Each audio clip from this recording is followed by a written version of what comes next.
Hello dear students. Last class में हमने oxidising agent, reducing agent determine करना सीखा था और उसका एक ये मैंने क्वेश्चन आपको दिया था। चलिए इसका आंसर देख लेते हैं।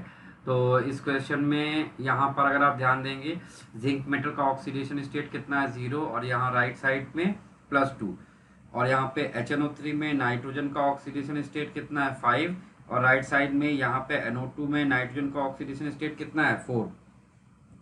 तो यहाँ पर जिंक देखिए 0 से +2, तो एक इक्वेशन आपकी बन जाएगी Zn से ZnNO3 ट्वाइस की। ठीक है, जहाँ पर जिंक क्या हो रहा है, ऑक्सीडाइज हो रहा है। तो ये रिएक्शन क्या है, ऑक्सीडेशन रिएक्शन है। This reaction is known as oxidation reaction. और जिंक देखिए इटसेल्फ ऑक्सीडाइज हो रहा है, तो दूसरों को क्या करेगा, ये रिड्यूस करेगा। तो ये एक रिड्यूसिंग एजेंट हो जाएगा। ऐसे ही यहाँ पर आप HNO3 की इक्वेशन को अगर ध्यान देंगे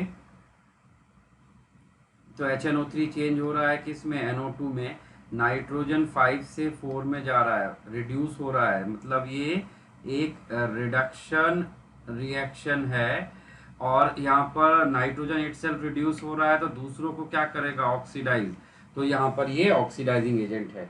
ठीक है, तो इस तरह से हम लोग oxidising agent, reducing agent, oxidation, reduction, half cell reaction लिख सकते हैं। ठीक है, अपने आंसर्स को मैच कर लीजिए। चलिए इसके बाद हमें आज नेक्स्ट चीज जो सीखनी है वो क्या है, टाइप्स ऑफ रिडॉक्स रिएक्शन। सबसे पहले हमारी टाइप्स ऑफ रिडॉक्स रिएक्शन में है normal redox reaction. Normal redox reaction की डेफिनेशन देखिए स्क्रीन पे, नोट कर लीजिए। Such redox reaction in which one compound oxidize and other compound reduce in two different compound change into two different compound। one is oxidation, other one is reduction type। अब जैसे इस example में boron का oxidation number यहाँ पर 0 है और यहाँ पे बोरॉन का ऑक्सीडेशन नंबर 3 आ रहा है। ठीक है, तो आप अगर यहाँ पर ध्यान से देखेंगे तो बोरॉन से H3BO3 में इसका क्या हो रहा है, ऑक्सीडेशन हो रहा है। ठीक है, और यहाँ पर देखिए नाइट्रोजन +5 से +4 में जा रहा है, तो यहाँ पर HNO3 का NO2 में क्या हो रहा है, रिडक्शन हो रहा है। ठीक है, तो एक ही कंपाउंड में देखिए एक अलग कंपाउंड में ऑक्सीडाइज और एक डिफरेंट कंपाउंड में रिड्यूस हो रहा है। तो इस तरह की रिडॉक्स रिएक्शन को हम बोलते हैं नॉर्मल रिडॉक्स रिएक्शन। ठीक है, चलिए इसके बाद हमारे पास नेक्स्ट रिएक्शन है हमारी intramolecular redox reaction। Such redox reaction in which two different element of same compound oxidize and reduce in two different compound respectively known as intramolecular redox reaction। For example, जैसे यहाँ पे KClO3 में Cl का oxidation number देखिए कितना है, 5, और oxygen का कितना है, -2। यहाँ पर Cl का कितना होगा, -1, और यहाँ पे ऑक्सीजन का कितना होगा, 0। तो आप यहाँ पर ध्यान से देखेंगे ये जो Cl है चेंज हो रहा है किस में, KCl में, और +5 से -1, तो क्या हुआ है, इसका रिडक्शन हुआ है। ठीक है, और वहीं पर अगर आप ऑक्सीजन को देखेंगे, जो ऑक्सीजन यानी O2 में चेंज हुआ है -2 से 0, तो इसका क्या हुआ है, यहाँ पर ऑक्सीडेशन हुआ है। तो कंपाउंड देखिए एक ही है बट एलिमेंट डिफरेंट है, एक एलिमेंट ऑक्सीडाइज हुआ है, दूसरा एलिमेंट रिड्यूस हुआ है। इस तरह की रिएक्शन को हम लोग बोलते हैं इंट्रामोलिकुलर रिडॉक्स रिएक्शन। ठीक है, चलिए इसके बाद हमारे पास नेक्स्ट है डिस्प्रपोर्शनेशन रिडॉक्स रिएक्शन। नोट कर लीजिए इसकी डेफिनेशन।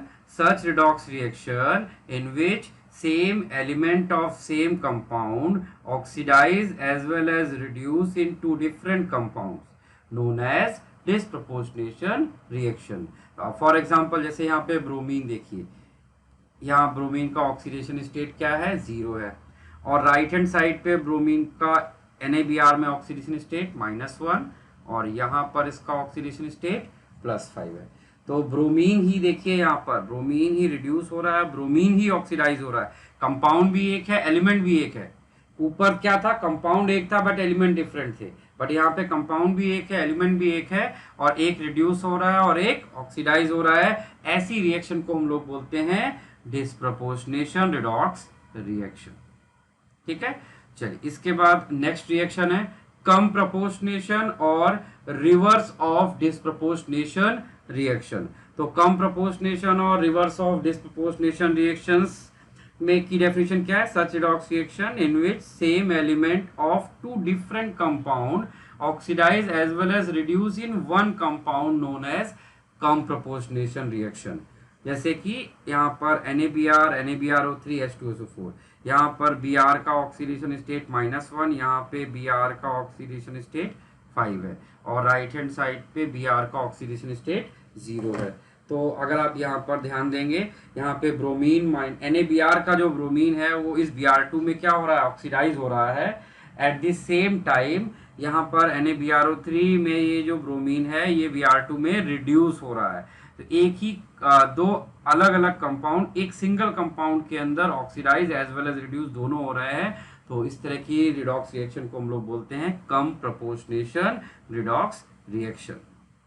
इसके बाद आता है intramolecular comproportionation. Such redox reaction in which two same element with different oxidation number of same compound oxidize as well as reduce in one compound। ये थोड़ा सा समझने के लिए ध्यान से समझिएगा। यहाँ पर नाइट्रोजन देखिए, यहाँ पे एक नाइट्रोजन -3 का है और एक नाइट्रोजन +3 ऑक्सीडेशन स्टेट का है और राइट हैंड साइड पे जो नाइट्रोजन है वो 0 है। तो कंपाउंड एक है, एलिमेंट एक है, बट उनके सिर्फ ऑक्सीडेशन नंबर डिफरेंट है। तो एक ऑक्सीडेशन नंबर क्या हो रही है? रिड्यूस हो रही है और एक ऑक्सीडेशन नंबर आप ध्यान से देखेंगे तो क्या हो रही है? ऑक्सीडाइज हो रही है। तो कंपाउंड के अंदर रिडक्शन और ऑक्सीडेशन दोनों हो रहा है, लेकिन इन अ सिंगल कंपाउंड दो अलग अलग ऑक्सीडेशन नंबर एक सिंगल कंपाउंड के अंदर ऑक्सीडाइज और रिड्यूस हो रहे हैं। इस तरह की रिएक्शन को हम बोलते हैं इंट्रामोलिकुलर कम प्रपोर्शनेशन रिएक्शंस। तो ये याद रखिएगा, जब हम लोग एन फैक्टर वगैरह सीखेंगे तो वहां पर हमको एक बार फिर से इन टाइप्स की जरूरत पड़ेगी। तो ये हमारे पास total 5 types of redox reactions थी, इनको आपको याद रखना पड़ेगा। तो आपको कभी कभी एग्जाम में आइडेंटिफाई करने को आता है which of the following is redox और नॉट, ठीक है, which of the following is oxidising agent, which of the following particular compound is oxidise as well as reduce both. इस तरह के आपको आइडेंटिफिकेशन क्वेश्चन करने को आते हैं मेंस वगैरह में, नीट वगैरह में। तो आपको उसके लिए अपने आप को प्रिपेयर करना होगा, ठीक है। इसके बाद हम लोग बैलेंसिंग ऑफ रिडॉक्स रिएक्शन देखेंगे।